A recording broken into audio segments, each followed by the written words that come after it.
Breaking news చూస్తున్నాం. పహల్గాంలో టూరిస్టులపై విచక్షణ రహితంగా కాల్పులకు చేసిన దోషులను ఎట్టి పరిస్థితుల్లో విడిచిపెట్టే ప్రసక్తే లేదని బీజేపీ రాష్ట్ర అధ్యక్షుడు కేంద్ర మంత్రి కిషన్ రెడ్డి అన్నారు. ఇవాళ పహల్గాం ఉగ్రదాడి నేపథ్యంలో హైదరాబాద్లోని ట్యాంక్ బండ్ వద్ద బీజేపీ నేతలు నిరసనకు దిగారు. ఈ కార్యక్రమంలో కేంద్ర మంత్రి కిషన్ రెడ్డి, ఎంపీలు లక్ష్మణ్, కొండా విశ్వేశ్వర్రెడ్డి, ఈటెల రాజేందర్ పాల్గొన్నారు. ఈ సందర్భంగా భారత్పై ఉగ్రవాదులను దాడికి ఉసిగొలిపిన పాకిస్తాన్ వ్యతిరేకంగా వారు నినాదాలు చేశారు. ఒక వర్గం వారిని టార్గెట్ చేసి జరిగిన దాడిని ప్రపంచమంతా ఖండిస్తుందని అన్నారు. పాకిస్తాన్లో అసమర్థ నాయకత్వం ఉందని ఫైర్ అయ్యారు. అంతర్గత వ్యవహారాన్ని సరిదిద్దుకోలేని స్థితిలో పాక్ ఉందని ధ్వజమెత్తారు.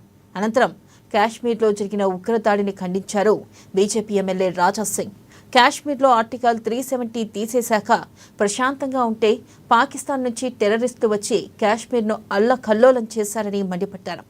టూరిస్టులపై దాడి చేయడం దారుణమని రాజా సింగ్ అన్నారు.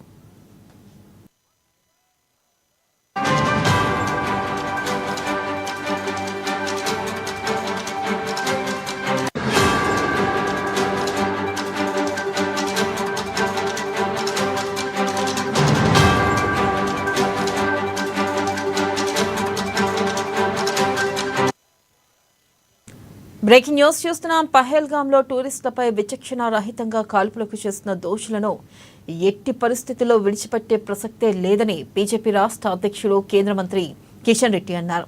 ఇవాళ పహల్గాం ఉగ్రదాడి నేపథ్యంలో హైదరాబాద్లోని ట్యాంక్ బండ్ వద్ద బీజేపీ నేతలు నిరసనకు దిగారు. ఈ కార్యక్రమంలో కేంద్ర మంత్రి కిషన్ రెడ్డి, ఎంపీలు లక్ష్మణ్, కొండా విశ్వేశ్వర్రెడ్డి, ఈటెల రాజేందర్ పాల్గొన్నారు. ఈ సందర్భంగా భారత్పై ఉగ్రవాదులను దాడికి ఉసిగొలిపిన పాకిస్తాన్ వ్యతిరేకంగా వారు నినాదాలు చేశారు. ఒక వర్గం వారిని టార్గెట్ చేసి జరిగిన దాడిని ప్రపంచమంతా ఖండిస్తుందని అన్నారు. పాకిస్తాన్లో అసమర్థ నాయకత్వం ఉందని ఫైర్ అయ్యారు. అంతర్గత వ్యవహారాన్ని సరిదిద్దుకోలేని స్థితిలో పాక్ ఉందని ధ్వజమెత్తారు. అనంతరం కాశ్మీర్లో జరిగిన ఉగ్రదాడిని ఖండించారు బీజేపీ ఎమ్మెల్యే రాజా సింగ్. కాశ్మీర్లో ఆర్టికల్ 370 తీసేశాక ప్రశాంతంగా ఉంటే పాకిస్తాన్ నుంచి టెర్రరిస్టులు వచ్చి కాశ్మీర్ను అల్లకల్లోలం చేశారని మండిపడ్డారు. టూరిస్టులపై దాడి చేయడం దారుణమన్నారు రాజా సింగ్.